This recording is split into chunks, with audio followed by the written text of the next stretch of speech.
The Veritron is a beast that is changing the face of potato farming. It's unique, not just because of its fire truck red paint job. The Veritron harvests at double the speed of its counterparts.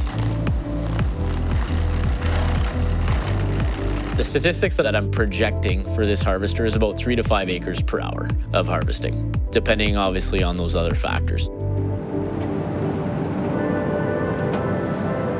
We should be harvesting anywhere from 120,000 pounds of potatoes per hour.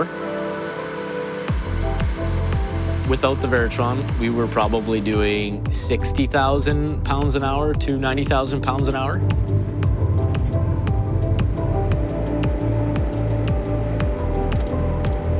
A second benefit is that the harvester is self-propelled.